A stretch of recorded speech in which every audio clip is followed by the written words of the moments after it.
Yo los vi llegar al amanecer, cuando el rocío todavía duerme sobre los trigos. Los vi abrir los galpones, revisar los granos, preparar el día. Los vi cuando el sol pega fuerte y también cuando la lluvia no da tregua. Cuando las cosas salen bien y cuando cuesta un poco más. Los vi crecer, cambiar, mejorar. Los vi aprender, también los vi intentar. Y nunca estuvieron solos. Yo estuve ahí, en cada reunión, en cada decisión compartida, en cada mano que estuvo para ayudar. Vi pasar generaciones, padres, hijos, nietos. Vi cómo la tecnología llegó al campo y cómo el trabajo en equipo siguió siendo el corazón de todo. A veces me llaman planta, otras oficina, pero en realidad soy mucho más. Soy las voces que se escuchan cuando alguien dice, lo hicimos juntos. Soy el esfuerzo compartido, el compromiso, la confianza. Soy la unión que se transforma en futuro. Y hoy quiero decir gracias. Gracias a cada productor, a cada familia, a cada persona que me dio vida todos estos años.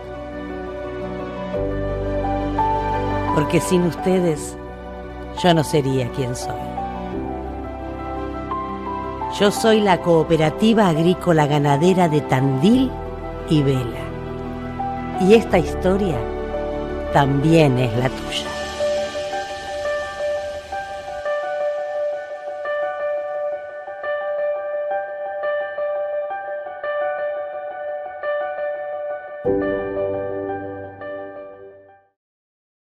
Hola amigos, una alegría estar con ustedes. La verdad que para mí esta es creo que el número 40 de las jornadas de FINA de Marisierras, toda una vida, hoy sentado, otros días caminando entre ustedes, abrazándolos porque cada uno de ustedes me trae una idea, me trae un recuerdo, me trae un momento en esta vida que nos ha llevado por el mismo surco. Así que bueno, toda la alegría de compartir y tratar de aportarles con todo el equipo nuestro, con todo el equipo de Marisierras, con una banda enorme de gente que está todos los días pensando en cómo mejorar nuestro negocio, cómo mejorar nuestro suelo, cómo mejorar nuestros cultivos. Y hoy lo llamamos así, ¿hay negocio? Esto lo vamos a tratar de responder entre nosotros y los aportes que nos va a hacer después Diego. Ah, y vamos a tratar de analizar también las distintas tecnologías y ver cuáles son las más propias para este momento, donde tenemos tantas incógnitas respecto a la rentabilidad de nuestro cultivo. Así que bueno, vamos a arrancar con dos bloques. Un primer bloque que se va a dedicar a mirar la campaña anterior, la campaña esta, sus márgenes, su escenario, los cultivos alternativos que hemos venido estudiando, los tips de manejo de colza y todo lo que tiene que ver con variedades de trigo y cebada y la actualización para poder elegir las variedades más performantes. Y en el segundo bloque vamos a atacar los curasemillas, los bioestimulantes que hoy tienen un rol significativo en nuestra información, el control de raigrásina, bolsa, dos temas graves e importantísimos para nuestra región que tienen unas cuantas novedades y que me gustaría contarles lo que hemos aprendido en esta última campaña, y la nutrición, un punto clave, central, para un año donde no sabemos cuánto va a valer nuestro insumo principal y bueno, tratar de mirar un poco cómo podemos reflexionar respecto a su uso. Y finalmente hablar un poquitito de fungicidas y cómo proteger a nuestros cultivos. Bueno, esperemos que les guste, que la pasen bien y que de acá podamos salir con más energías para hacer un mejor cultivo. Bueno, arrancamos entonces. Vamos a mirar un poquitito el año pasado. Ah, Sin ninguna duda, si miramos la campaña del año pasado, un área sembrada de 7,1 millones de hectáreas, un rendimiento de 43,7 cuando lo normal ronda los 30 y algo, y una producción de casi 30 millones de toneladas, es algo inaudito. ¿Ah? Era algo difícil de pronosticar en esos niveles, ni siquiera para los más osados, ah, y la verdad que vamos a discutir un poquitito cuáles fueron las condiciones que lo permitieron.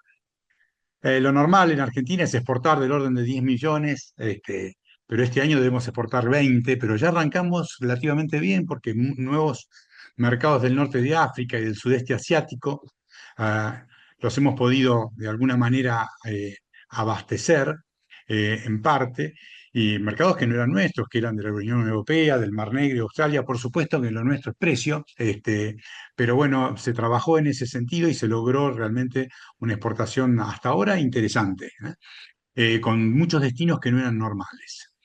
Si miramos un poquito lo que pasó en cebada, vemos que en cebada también fue una campaña exitosa, muy exitosa, 1,2 millones con 5,4 millones de toneladas, un promedio de 45 quintales. Por supuesto que a pesar de que el sudeste estuvo afectado por heladas tardías, los rendimientos fueron interesantes. Las proteínas fueron bajas, los calibres variables, hubo un alto porcentaje de forrajera, y después vamos a discutir un poquitito por dónde va la cosa, qué está pasando con la cebada. En nuestro escenario de calidad de trigo, estos altísimos rendimientos que, como ustedes ven ahí, llegaron en algunos barrios pasando los 7 o 8 mil kilos, estuvieron asociados también a proteínas muy bajas. Si ustedes miran, el INTA Marco Juárez mostró resultados de proteínas del orden del 9%, donde el gluten está entre 9 y 20%. Muchos de esos no ligan, los pHs bien, grado 2, pero la calidad bastante floja. Eso, bueno, es interesante para discutir, para analizar, digamos, cómo se genera esa calidad y por qué estamos hablando acá de un coeficiente entre proteína, entre gluten y proteína, que no pasa los dos. O sea, un valor de 9% de proteína está dando del orden de 18 de gluten. Y vamos a ver un poquitito y vamos a discutir resultados de Anne-Marie Triboy, una investigadora francesa, con la cual yo he tenido el placer de formarme en tecnologías para discutir el palierídico en trigo, y ver un poquito qué está pasando entonces con nuestras proteínas. Bueno, sigamos adelante. Si vemos el mapa de agua que teníamos en el perfil el 12 de mayo del 2025, era un mapa excelente. Siempre yo digo que cuando uno ve un mapa así, uno ya sabe que tiene una alta chance de tener rindes altos y una alta chance de tener proteínas bajas. En general están muy asociados esos mapas así con un futuro de calidad flojita y de rendimientos más altos. Y eso fue lo que ocurrió, pero sobre todo eso tuvo un valor extremo y bárbaro en lo que fue el este de Córdoba, el norte de Santa Fe, el norte de la provincia de Buenos Aires, donde ahí los rendimientos fueron realmente excelsos.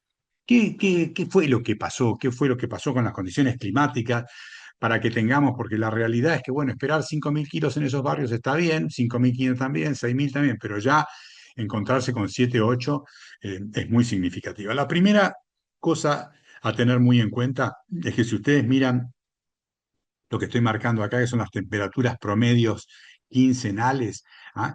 En la etapa finales del cultivo fueron temperaturas bajas. Y eso para el norte es algo impresionante, es algo realmente muy importante, porque donde la temperatura se va arriba es donde los rendimientos se van abajo. Entonces, esa primera variable fue muy, muy interesante. La segunda variable interesante fue que cuando miramos después la radiación, vamos a encontrar que hay en los periodos sobre todo preantesis y antesis, un periodo interesante donde la relación radiación-temperatura se vuelve muy, muy interesante. Y sobre todo, tuvimos agua permanentemente en las napas, muy buena condición, y donde no pasó eso, tuvimos muy buenas lluvias en el invierno y principio de primavera, lo cual hizo que prácticamente no hubieran factores limitantes en lo que hace a lo hídrico. Toda esta combinación hizo que esos rendimientos fueran excepcionales. Por el otro lado, cuando vamos a mar y sierras, vamos a ver que las temperaturas estuvieron ligeramente por encima del promedio, pero sin ser un problema de temperaturas altas. Eh, pero lo que sí ocurrió fue que tuvimos una heladita dando vuelta, dos heladitas, 2 días de helada, en momentos críticos hacia fin de octubre, que nos pegaron de manera significativa. Alrededor del 30% de la superficie de la región estuvo afectada por esas heladas. Entonces, primer dato muy importante, altísimos rendimientos, bastante evacuación de lo que se produjo. Y si uno podría haber dicho antes de arrancar la campaña pasada, estábamos muy preocupados porque teníamos de vuelta alquileres muy altos. ¿Ah? Y bueno, gran parte de los barrios tuvieron una combinación de trigo y soja de segunda que les permitió zafar de esa cuestión porque tuvieron un rendimiento un 20, un 30% por encima de lo que se podía esperar.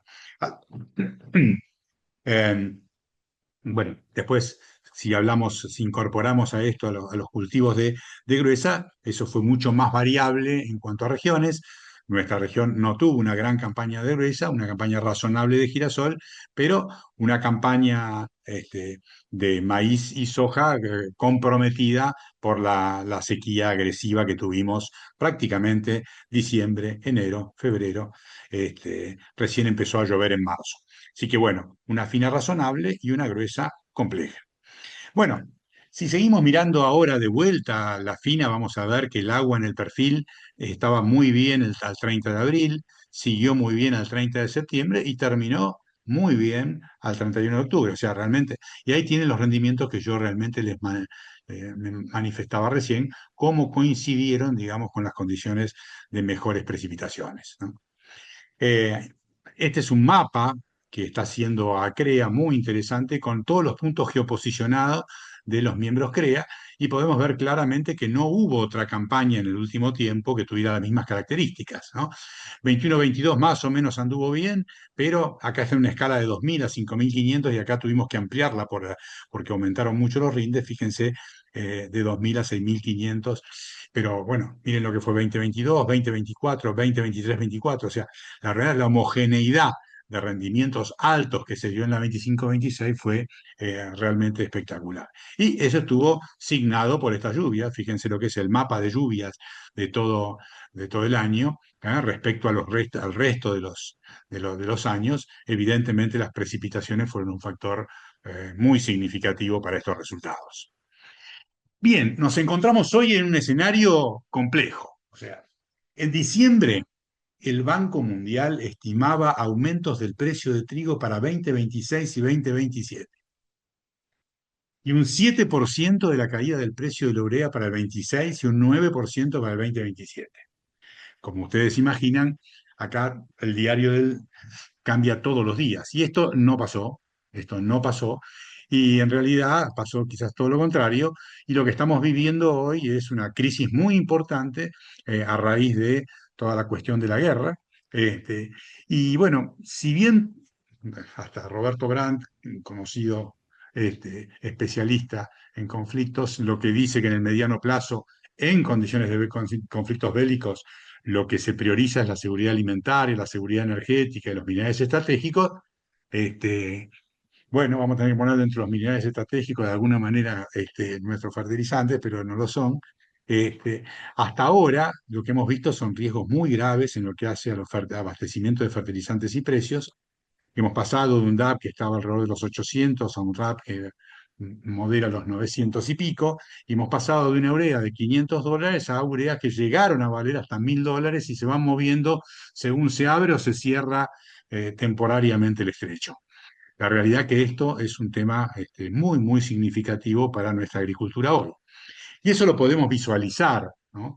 Porque si nosotros elegimos uno de los ambientes nuestros, Necochea de alto potencial, que es quizás donde se pagan los alquileres más altos, y ustedes pueden ver que si miramos las rentabilidades a hoy con un diamónico de 900 y una urea de $700, vemos que, bueno, prácticamente nada tiene rentabilidad, un poquito la colza, ya hablaremos de eso, eh, que nos está tirando un 17% de rentabilidad.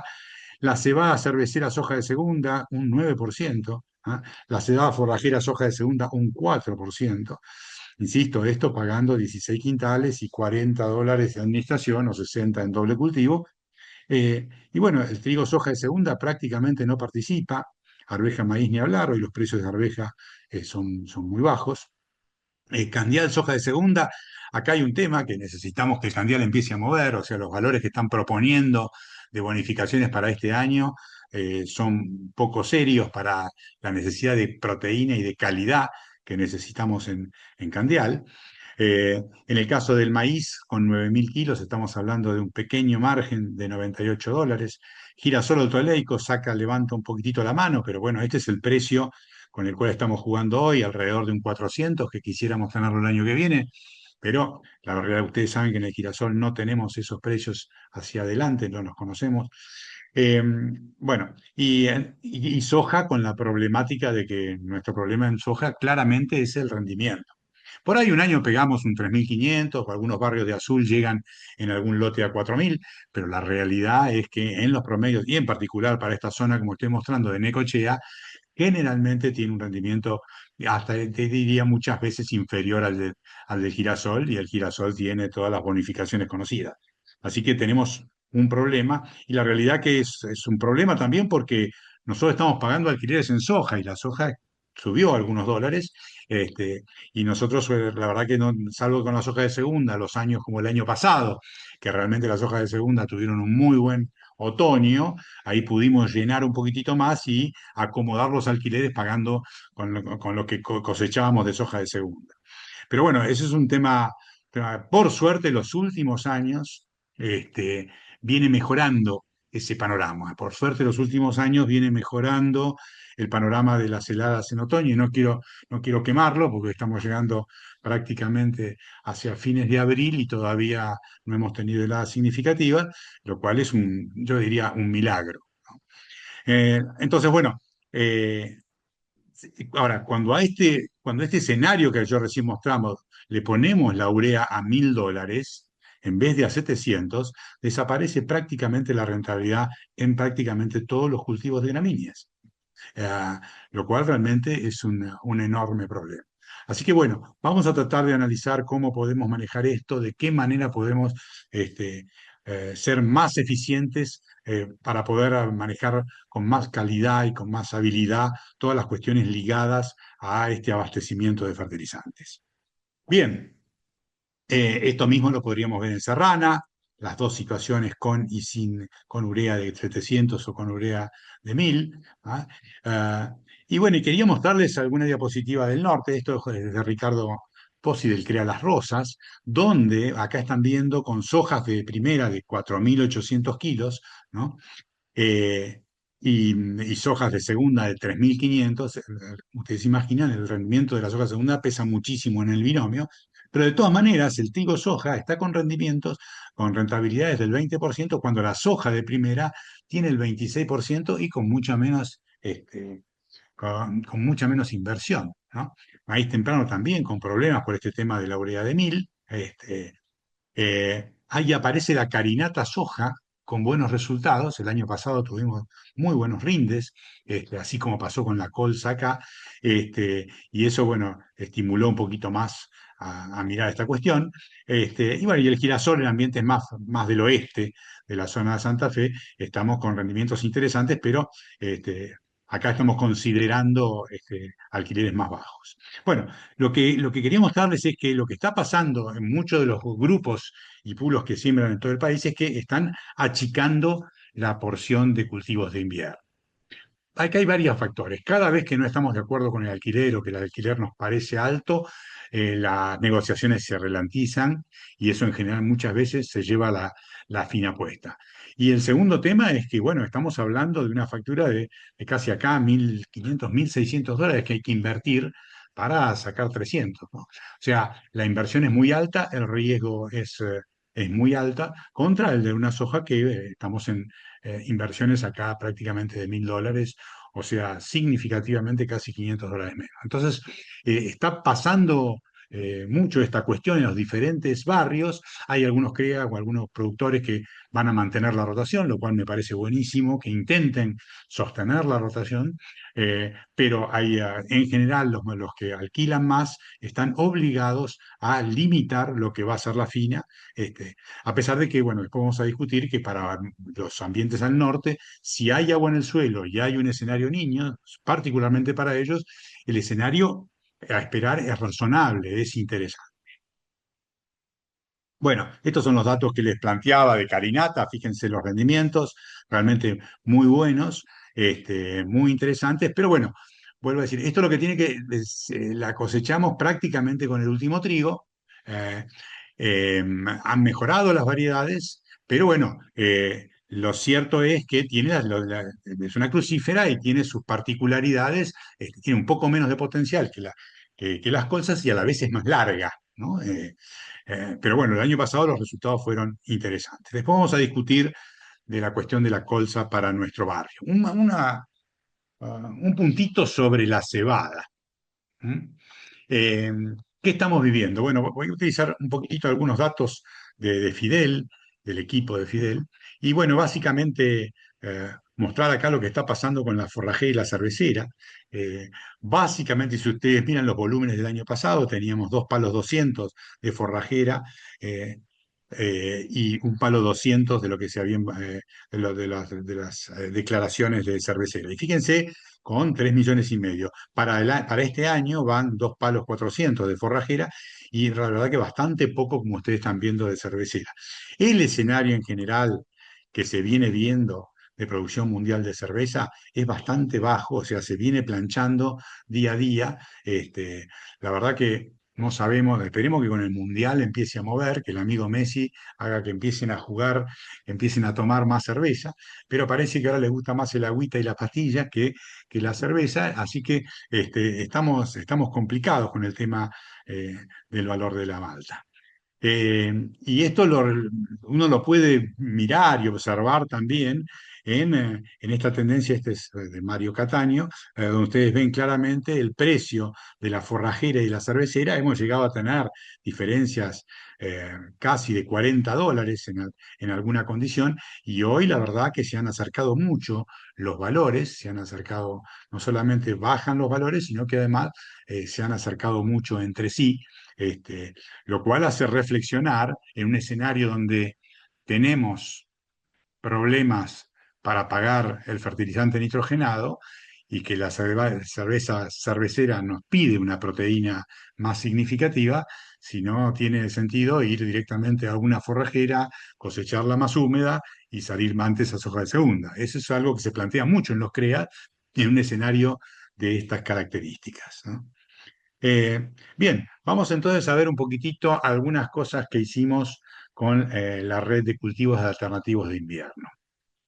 Bueno, una de las preguntas que nos hacíamos era, ¿no tenemos que empezar a abrir un poco el paraguas? Porque la realidad es que nosotros entre trigo y cebada, que son nuestros principales cultivos de fina, algún robito de alpiste, después no tenemos una gran diversidad en lo que hace a los cultivos de invierno, y entonces algo de arveja que se ha hecho temporariamente cuando los precios son favorables. Entonces pensamos hacer una red que la verdad el año pasado salió excelente. Bueno, fue un año muy bueno para producir, y todos los cultivos raros la pasaron bien, o sea que podrían haber fracasado. Este, y bueno, les cuento un poquito qué fue lo que vimos. O sea, analizamos el lupino, analizamos la arveja, la camelina, por supuesto el trigo, la cebada, eh, y el alpiste participaron, el coriandro, eh, y bueno, los resultados lo hicimos tanto en cultivos de invierno como con 2 fechas de siembra. ¿Mm?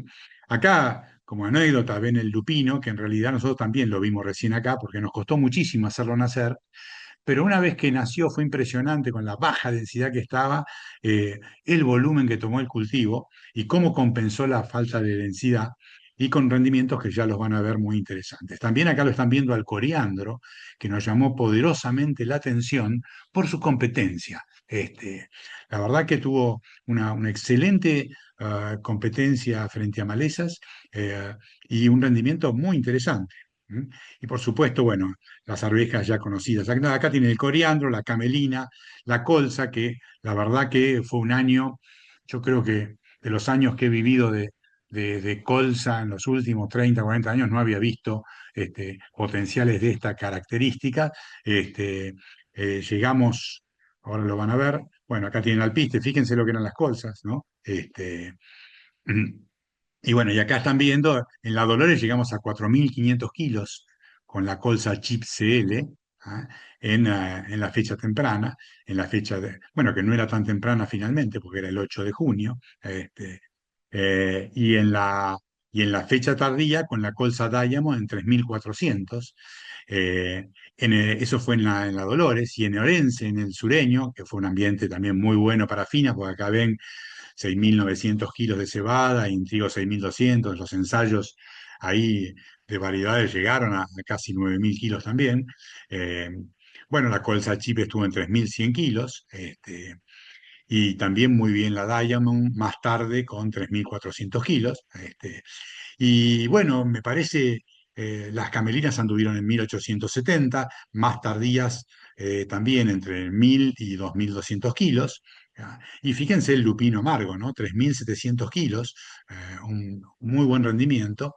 Y las arvejas, la Aviron, que es una arveja que ya conocemos muy bien y que venimos sembrando hace tiempo, en una fecha de la fecha de principios de junio, tuvo en 3.000 kilos en la Dolores y en 3.000 kilos, 3.100 kilos en el Sureño, en Orense, ¿no? Realmente muy bien. La Rosita, otra arveja interesante, eh, en general tiene un buen comportamiento a frío, en 2.800, y en Orense llegó a los 4.000 kilos. Así que todos resultados realmente muy interesantes, que si uno los pasa por, digamos, por el tamiz de los ingresos brutos, ya que los costos no son tan diferenciales entre uno y otro, y las diferencias ya se notan muy bien en los ingresos brutos. Ustedes están viendo acá a la colza Chip CL con $1.800, está prácticamente $600 arriba de cebado de trigo. Y acá están viendo a la colza Diamond en promedio, ¿ah? Con $1.600. También, como les mencionaba, está prácticamente $400 arriba de la cebada y del trigo.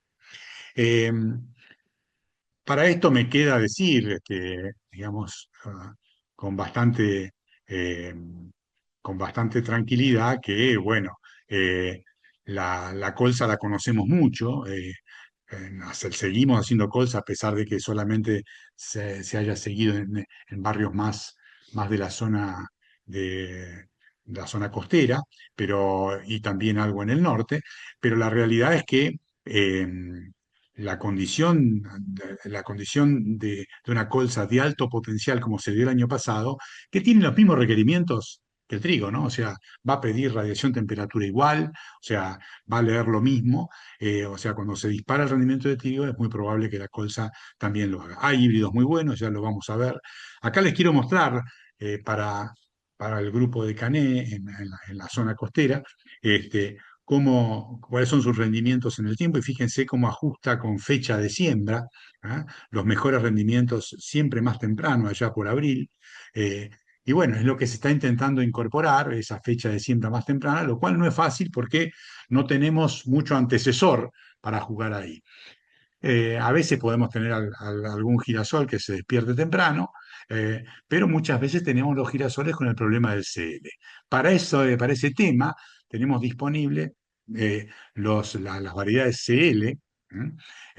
Por ejemplo, acá en este caso aparece la Fénix, ya vamos a mostrar otras variedades CL que se pueden utilizar. Eh, También hay algunos productores que, cuando las condiciones son muy buenas y el agua fue buena, etcétera, etcétera, se animan a hacer variedades normales atrás de CLs hechos bien temprano. Pero es un riesgo que hay, conociéndolo en cada uno de los barrios, no tirarse, y sobre todo que hoy hay variedades, digamos, IMI, vale la pena usar directamente estos para estar tranquilo de los resultados. Esto proviene básicamente de un convenio con Bunge. En este momento ya hay otros grupos que están buscando hacer algo parecido. Y bueno, lo que me parece muy interesante es que, bueno, es una empresa seria que se ha comprometido y lleva adelante este programa. Y este año, bueno, acá hay un dato de precio, pero bueno, ya este año, hoy tendríamos un precio por el momento, por el tema de a cuánto está el MATIF, de $500 para la colza, que es un precio. Yo digo siempre que cuando el precio de la colza está en un precio de más del doble del precio del trigo, ya tenemos un escenario para empezar a mirar la película, ¿no? Ya tenemos un escenario. Y esto, bueno, vale la pena. O sea, es cierto que en la zona hay cierta reticencia, y con mucha razón, por el tema de colza, porque todos nos preguntamos, así como pasó con la colza RR, que fue traída en su momento de afuera y se empezó a mezclar con las crucíferas nativas, bueno, si esto no puede pasar con los nuevos híbridos que están apareciendo. Sí, es una pregunta muy razonable, y con la cantidad de crucíferas que tenemos en el barrio, hay que tener muchísimo cuidado. Por eso la primera cosa que yo pongo como requisito es ser muy prolijo y tratar ese lote con mucho cuidado. O sea, hay que trabajar para que los herbicidas resuelvan ese tema de manera significativa, para evitar que esas colzas se sigan multiplicando. Bueno, estos fueron los rendimientos del año pasado. Fíjense, hubo promedios en el sudeste del orden de 2.700 kilos, lo cual, multiplicado por los precios, hizo que el negocio fuera muy bueno. Y esto ha dejado a muchos productores satisfechos, a pesar de los productores que la miran con recelo, ¿no? Con toda razón. Bueno, dentro de los tips de colza decía, para hacer números, yo recomiendo usar el 40% del rinde de trigo, este, porque el año pasado fue un año muy húmedo y prácticamente sin heladas en en el periodo vegetativo. eh, y bueno, nada, cuando hay problema de heladas en el periodo vegetativo y no tenemos el agua indicada, los problemas de heladas para este cultivo son significativos.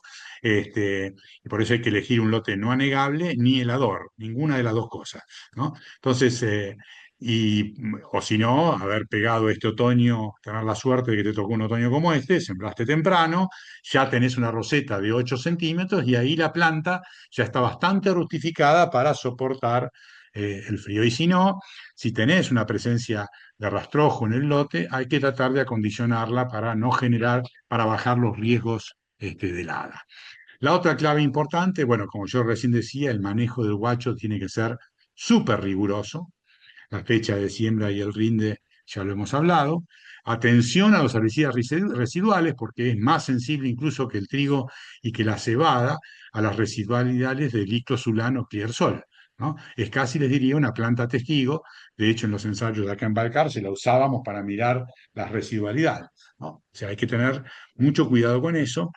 Y bueno, eso ahora vamos a discutir un poco de eso en general, pero hay que tener mucho cuidado con eso, porque ahora podemos estar muy contentos porque llovió en abril, pero bueno, si hasta marzo no llovió, hay que tener cuidado porque por ahí ese producto no se degradó lo suficiente, ¿no?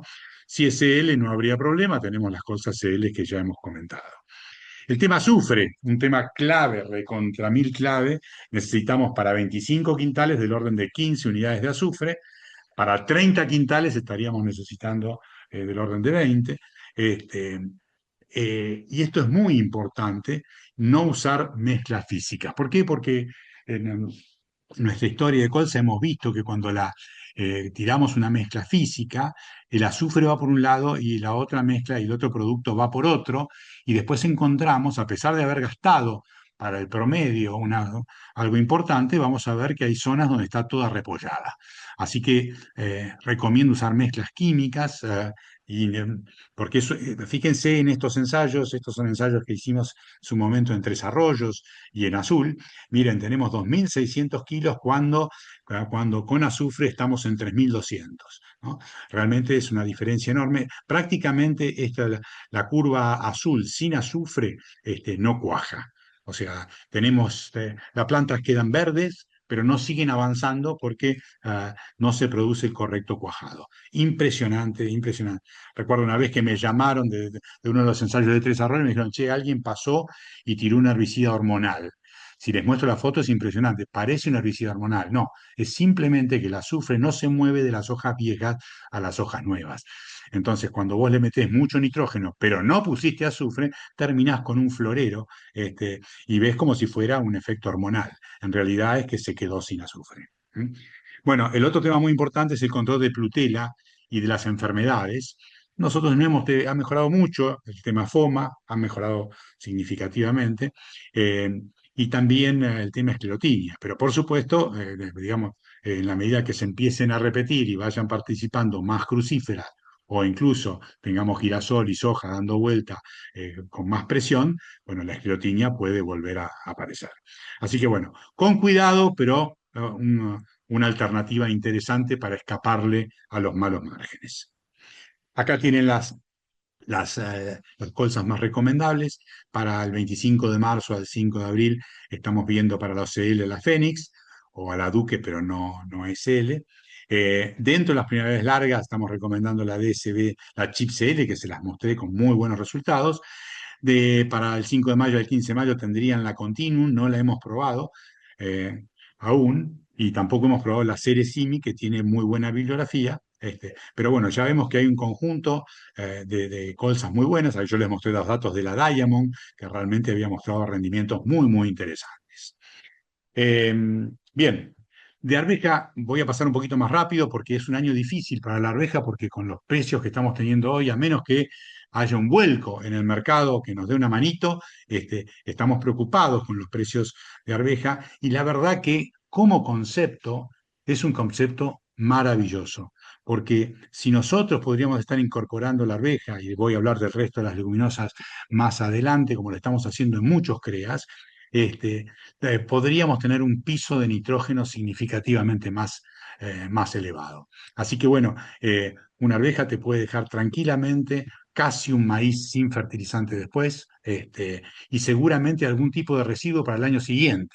Así que realmente es una herramienta que podría ser muy interesante en la situación que estamos viviendo hoy. Pero bueno, nos tendría que ayudar un poquito el precio, que eso $26 pasen a ser, o 260 pasen a ser cerca de por lo menos 280, 300, para que los números de arveja empiecen a cerrar y podamos aprovechar toda esta tecnología que estamos estudiando, que la verdad que está muy interesante. Fíjense los resultados de Valtrap, eh, una arveja amarilla que nos dio muy buenos resultados el año pasado, como siempre la Aviron, realmente una muy buena variedad, también la Curling y la Scream como amarillas, y dentro de las primaverales, un muy buen resultado de la Bicentenario y la Rosita, que vienen comportándose realmente muy bien, y la Rosita muestra dentro de ser una arveja, digamos, no es un trigo eh, que sea resistente a la helada en pasto, es una arveja que tiene un buen comportamiento a frío en pasto. Muy bien, quería hablar un poquitito de los problemas de residualidades. Yo sé que nosotros cuando las cosas pasan tratamos de olvidarlas, pero lo cierto es que este es un punto muy álgico y que tenemos que tener muy en cuenta. Fíjense, el 9 de marzo teníamos esta condición hídrica. ¿Mm? Esta encaparable y en el perfil. O sea, veníamos muy mal de agua. De hecho, como ustedes saben muy bien, en todo el barrio, acá y en sudeste y en sudoeste también, todo lo que fue después de noviembre, tanto poco diciembre y enero y febrero no llovió nada. O sea, simple, ¿no? En ese contexto, en este contexto, hay que prestarle mucho cuidado a la residualidad. Esta es una diapositiva que me gusta mucho, desarrollada por el INIA, donde ustedes ven el riesgo del daño. Me voy a tomar un matecito, si me permiten. Este, Tengo un equipo acá maravilloso. Gracias, Fer. Bueno, y acá lo que estamos viendo entonces es el riesgo moderado alto que tenemos tanto para trigo y cebada atrás de midazolinones, por ejemplo, el imazapir, y por supuesto del diclosuram. Bueno, para todos estos cultivos es muy significativo ese tipo de daño, y ya lo vamos a estar viendo. Bueno, por suerte apareció en el escenario que estábamos mencionando algo de lluvias en marzo, con ese pequeño escenario neutro de calentamiento del Atlántico que dio lugar a estas lluvias de marzo, que en algunos casos hicieron que algunos cultivos, sobre todo las hojas de segunda, empiecen a respirar. ¿Mm? Y bueno, esta es la situación de agua que podemos mencionar ahí al 29 de marzo, que empezó a mejorar, de eso todo rojo, empezó a mejorar esa condición, y ya para hoy, ya para las situaciones de hoy, vemos que hay zonas hasta con excesos, realmente se dio vuelta. Ahora, lo que yo quería reforzar en esto es que haya llovido tarde, está bien que no heló, pero nos pone en una situación de gran pregunta, y lo voy a lo voy a contar rápido. Antes de volver a ese tema, les digo que estamos esperando un niño y un niño muy agresivo, como muestran gran parte de los servicios. Todavía no se juega mucho, porque ustedes saben que hasta que no tengamos prácticamente agosto, septiembre, no se le puede bajar la caña y decir esto va a ser así. Pero bueno, ya hay una tendencia linda a que el niño se vaya instalando y de manera aparentemente fuerte. Esto es muy bueno en general para el norte y para el oeste. Para nuestra zona tiene un impacto, pero acá se los muestro. Para nuestra zona lo que nos dice este niño, que para trigo, quizás para cebada es un poquitito hasta mejor, lo que nos dice que casi en el 60% de los años vamos a estar arriba del promedio. Esto no es una diferencia enorme, pero hay una pequeña tendencia a favor. Y la otra tendencia a favor, que es más interesante que esta, porque en girasol no dice gran cosa, en maíz bastante poco, pero en soja de segunda es muy claro, es muy claro. En general, los años buenos de soja de segunda están atravesados por condiciones del niño, ¿no? Así que bueno, ahí les doy para calentarles un poco el corazón, en un año tan frío. Bueno, si vamos ahora a las residualidades que yo les mencionaba, estos son datos de Barrow, datos de Suárez, datos de la Dulce, datos de la Orense, donde pudimos hacer una curva donde vemos claramente que ah, cuando tenemos menos de 300 milímetros podemos tener daños importantes, cuando ese periodo de lluvias hasta abril no se cumple, ¿no? O sea, necesitaríamos tener por lo menos 350 milímetros para disimular un poquitito, para poder lograr, y sobre todo sin heladas.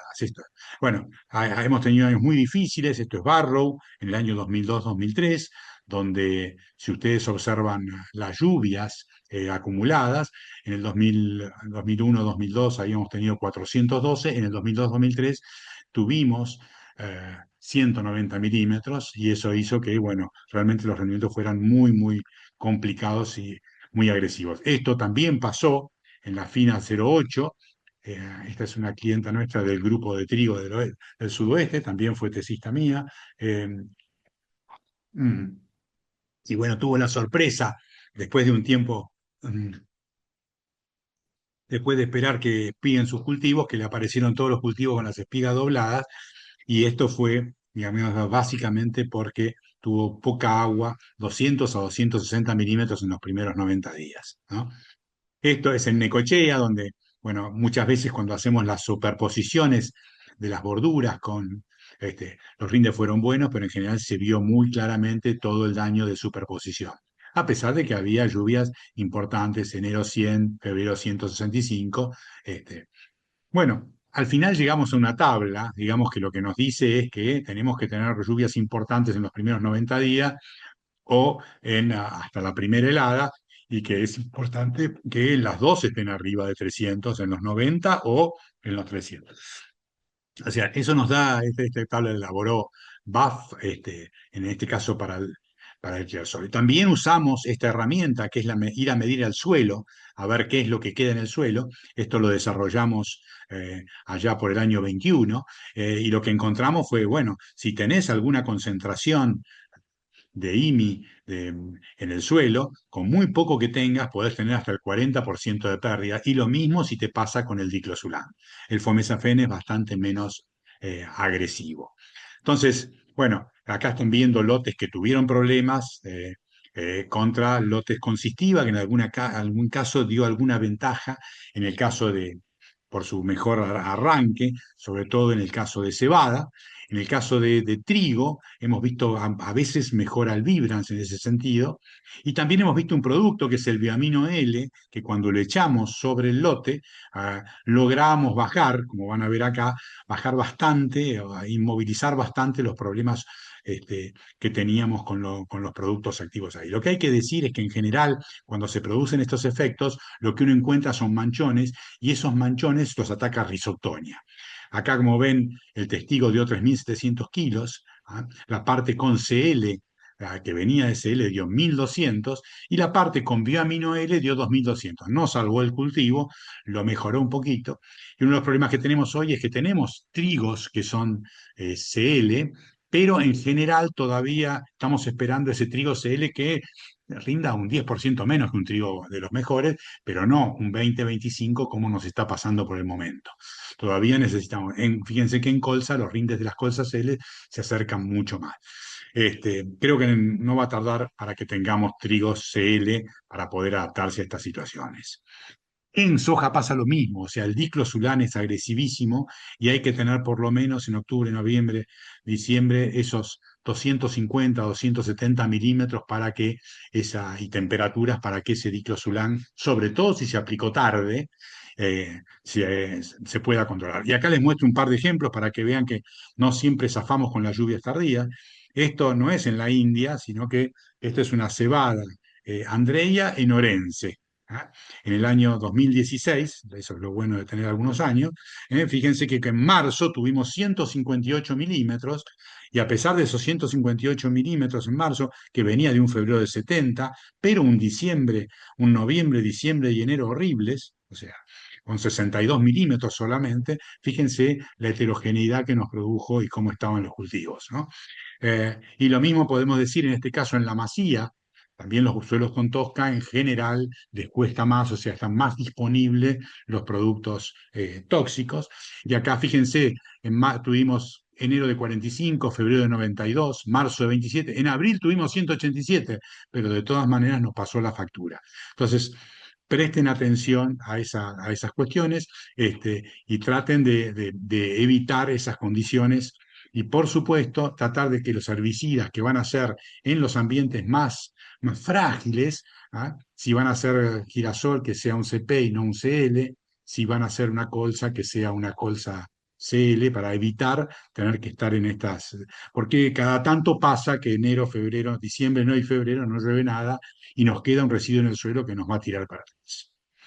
Muy bien, vamos a ver ahora las variedades, ¿ah? Los curasemillas y los bioestimulantes. Ahí vamos. Vamos rápidamente. Primero contarles que hay un modelo que desarrolló un argentino que se llama Ariel. El apellido nunca me salió y ni adelante de él me sale. Bueno, él hizo el doctorado en la UBA y después es Senior Product Manager del Planet Labs y ahí junto con el CREA Las Petacas desarrolló un modelo interesantísimo que es mirar la evolución de los NDVI a través de satélite eh, y hacer toda la historia de cómo toda la absorción de radiación, si ustedes quieren, de todo el cultivo, y luego corregir eso con temperaturas y con un modelo que le permite transformar eso en número de granos. Y la verdad que los resultados son muy auspiciosos. Acá lo hemos corrido para el CREA Las Rosas con Ricardo Pozzi, y fíjense que ahí los ajustes son interesantes. O sea, realmente estamos muy contentos con cómo predice. Para la zona sur lo estamos empezando a mirar, o lógicamente no te va a predecir del todo una helada, pero muchas veces hasta la misma helada marca la caída de los NDVI, podés llegar a ver el efecto, pero la sequía sí, porque el NDVI también se afecta muchísimo con esos cambios digamos, en la tasa de absorción de la radiación. Entonces, me parece muy interesante, lógicamente tiene que terminar el cultivo, pero antes de cosechar uno puede marcar los perímetros de ese lote y el modelo es rapidísimo, tarda nada, 3 segundos en decirte qué potencial podés esperar en esa condición. Para los que los van a usar del sudeste y de Marisierras, hay que cambiarle la fecha de cosecha, porque si no te estima una fecha de cosecha más tipo diciembre y te corta el tipo, entonces, perdón, más tipo noviembre y te corta el final del llenado. Así que nada, pónganle 15 de enero o algo así para evitar que no se frene antes el modelo. Y ahí aparecen datos interesantes, vale la pena que empiecen a mirarlo. Bueno, si miramos un poquito las macrozonas y las variedades, vamos a ver que hay un denominador común muy fuerte, que es que en el norte, centro-norte, centro-oeste, núcleo, centro-sur y sur, prácticamente Catalpa ha estado participando en todos esos barrios, en los grupos CREA, Pehuen también, con sus más y con sus menos, pero Y aparece también, por supuesto, con muy buen comportamiento digamos, materiales para el sur, como el 802, 820 y algo de borsalino. Esto lo vamos a discutir después porque esto toma toda la zona sur eh, y lo que llamamos zona sur acá es tanto el sudeste como mar y sierras como el sudoeste. Pero interesante que hay materiales, como yo les decía, como que se repiten bastante, como Araucaria, Fresno, Catalpa y Pehuen, en los diferentes barrios. Cuando miramos ahora los rendimientos de los ambientes, es interesante porque este año hubo rendimientos muy altos y vale la pena, acá en el oeste sur de Santa Fe, fíjense, se llegaron a 9.300 kilos y los o en Santa Emilia a 9.100, realmente rendimientos muy altos. Y bueno, acá se destacó claramente el 52T26, Casuarina y Catalpa, ténganlos en el registro. Y en norte de Buenos Aires, muy parecido, Casuarina, Catalpa y el Neo 52T26. También, o sea, con mucha consistencia, también con rendimientos que llegaron arriba de los prácticamente cercanos a los 9.000 kilos. Así que interesante para rescatar. Acá les hago una tabla para los del norte, que muchas veces en estas conferencias participan mucho. Y bueno, y ahí vemos al Neo, al Casuarina, Catalpa, al mismo Arazá, Pehuen muy bien, Pehuen y Emblema, Picasso y Tipá, un material nuevo muy interesante que la rompió en Pergamino y Marco Juárez, que es el LG 575, y el Neo 30T23 y el MSI 924. Pero bueno, en calidad, que ahora están pidiendo algo también en las zonas norte, sería recomendable empezar a probar el 765, que como grupo 1 apareció se rescata muy bien. Bueno, se repite casi el mismo panorama para lo que es la zona oeste, América, Bolívar, Chacabuco, etcétera, con Casarina, Araucaria, o sea, mucha repetición de los mismos materiales, Pehuen, Catalpa, los Neo, el Emblema, el Tipa, el Picasso y también los mismos de calidad. Así que mucha consistencia en los resultados hacia el norte y vamos a ver qué dice el sur. Eh, eh, Hicimos una campaña muy importante, como siempre, una red muy agresiva. Y bueno, las lluvias en general fueron, en todos los meses, estuvieron muy por encima del promedio, alrededor de 30 milímetros cada mes por arriba del histórico. Y las precipitaciones también estuvieron por encima de la evapotranspiración. Ahí tienen para cada uno de los barrios lo que fueron las lluvias. No tuvimos ninguno de los barrios que tuvieran problema, así que el colectivo llegó a todos lados. Las temperaturas fueron buenas, el llenado terminó un poquitito alto, pero no fue significativo. Le afectó mucho a lo que se sembró muy tarde y a veces a los candiales sembrados tarde, afectando desde ya la relación gluten-proteína que la veníamos discutiendo. ¿Eh?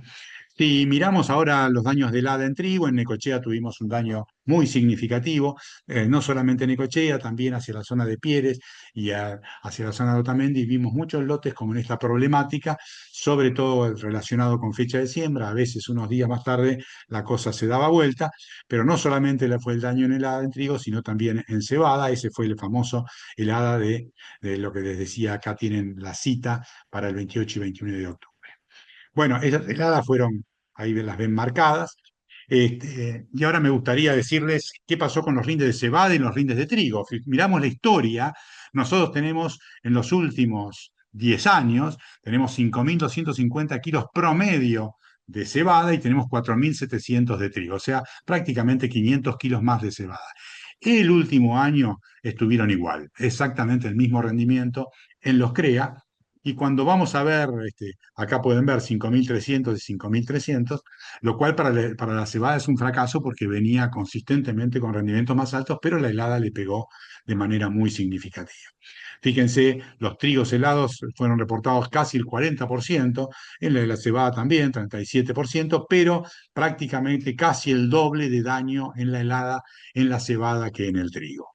Cuando miramos qué variedades fueron las más sembradas, Baguette 802, Baguette 820 con una superficie muy elevada, y el Perla, fíjense, por eso insisto en el negocio de Candial, no se me duerman los molinos porque se van a quedar sin área. El Perla requiere que se lo pague porque la verdad que en rendimiento no tenemos nada que decir respecto al Perla, un excelente material, pero tiene que valorizar, digamos, de una manera distinta el costo en producir gluten, ¿no? sea, hay que mover para que esto camine. Muy bien. Así que, insisto, Pehuen sigue caminando, el SI 015 se sigue usando en algunos sitios, a pesar de que el grupo 2, para venderlo con un poquito de gluten, como el SI 200, un clásico de calidad, siendo un grupo 2. Muy bien. La fecha de siembra es muy clara, o sea, tenemos una caída importante en los rendimientos por fecha de siembra, pero también tenemos abajo de la frazada, un montón de trigos que tuvieron problemas también de helada, como se observa aquí. Si miramos los ensayos, ¿qué es lo que nos dicen? Nos dicen, muchachos, este año el trigo y la cebada rindió medio parejo, quizás en rindes altos estuvo un poquito mejor el trigo, en rindes bajos un poquito mejor la cebada, pero la realidad es que en promedio se estuvieron igual. Esto es con los datos de los ensayos, y los trigos cortos estuvieron 560 kilos por detrás de los trigos intermedios o largos. Esto se viene manteniendo desde el 2021 al 2025, este comportamiento. Ya les decía que cuando tomamos 10 años, no, la cebada gana porque los 5 años anteriores la cebada ganaba por bastante diferencia. Tabla general de rendimientos, esta en la computadora se ve mejor que, digamos que en un salón, pero bueno, acá tienen todos los datos con nitrógeno, sin nitrógeno, con fungicida, sin fungicida.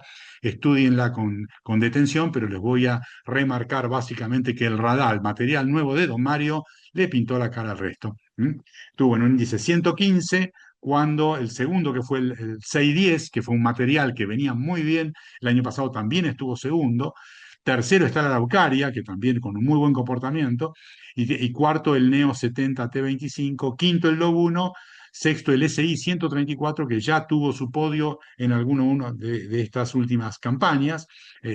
Así que bueno, realmente interesantes los resultados de este material del Radal. Y vamos a comentar que en realidad lo que nos asusta un poquitito es su sanidad, que es medio border, ¿eh? Es medio gripeada, se gripea como yo, viste que a veces no puedo ir a las reuniones. Bueno, este también, a veces anda con problemas de mancha amarilla, rosa, pero lo que hay que decir es que es un fenómeno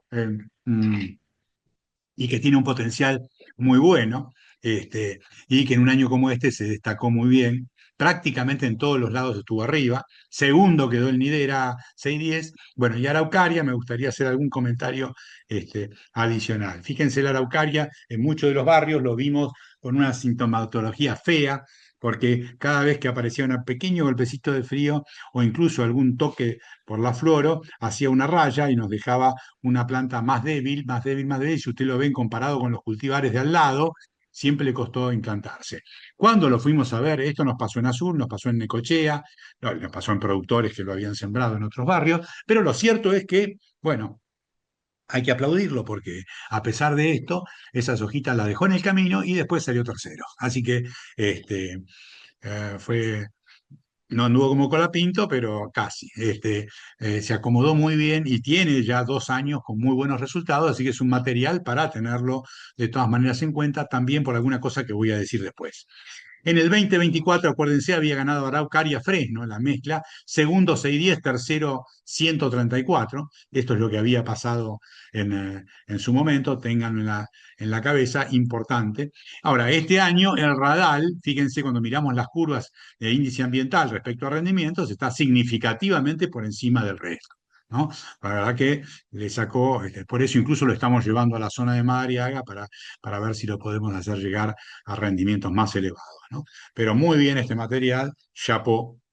No tenemos casuarina en nuestros ensayos este año, lo vamos a tener este año, lo habían destinado un poquito más al norte, pero bueno, lo vamos a hacer participar.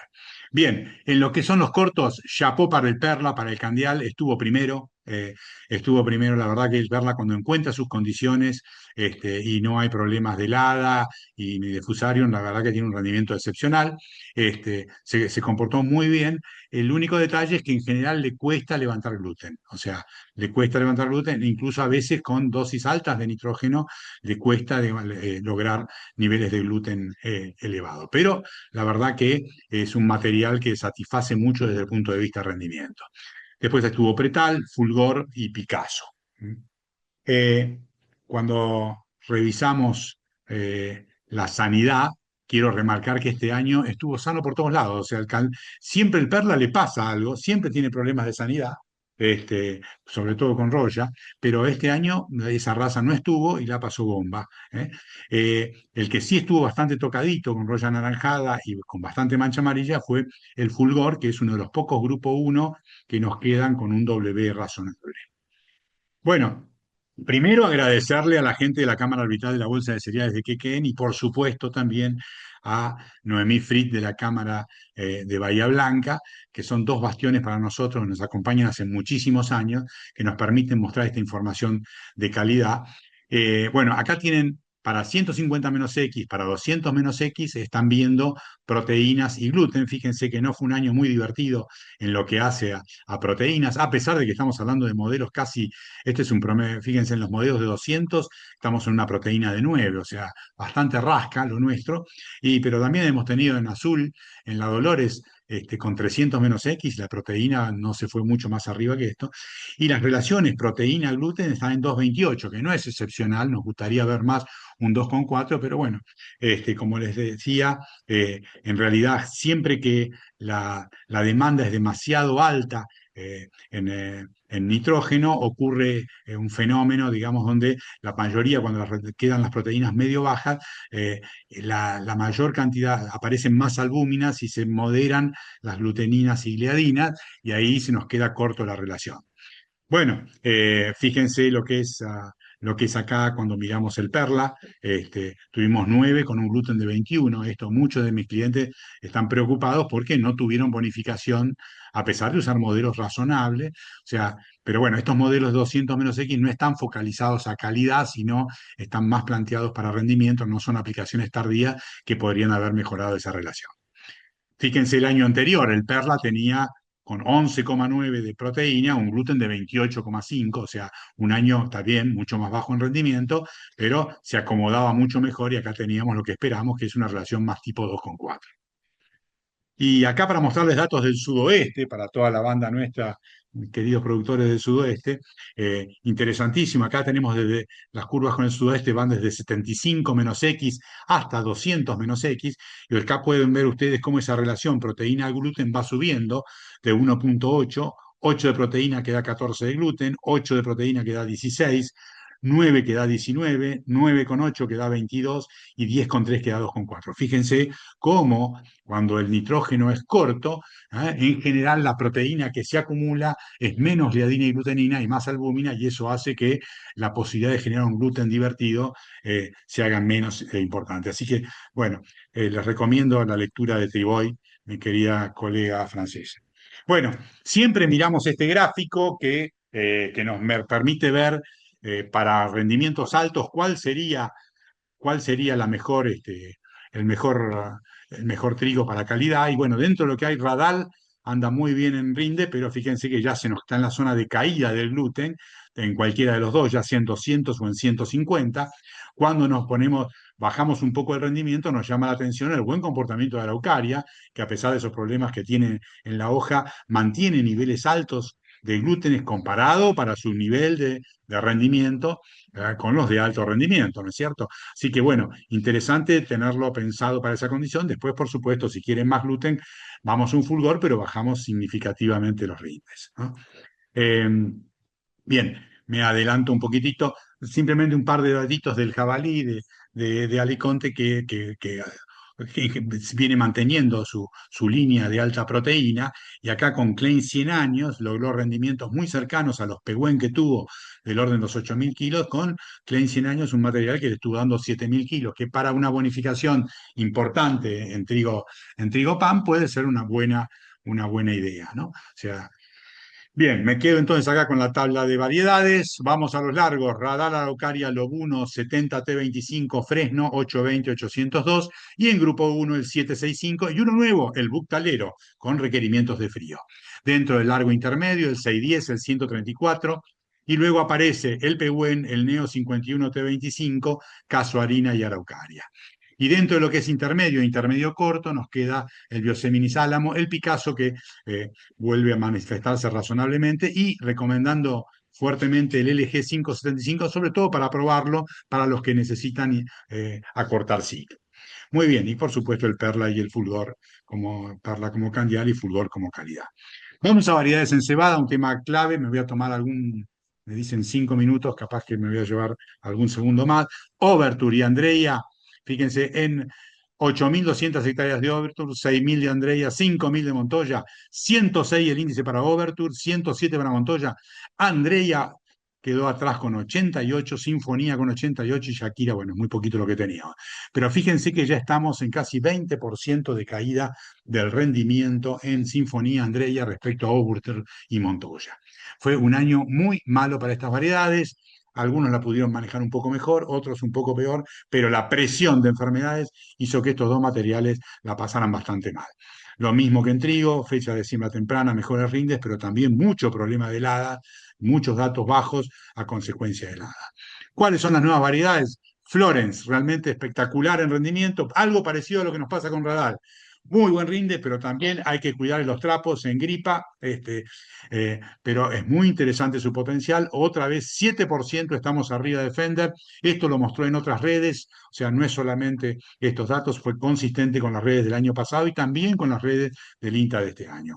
Fender, y bueno, esto habría que conversar con Quilmes si uno quiere hacer esta variedad realmente interesante y cuidarla.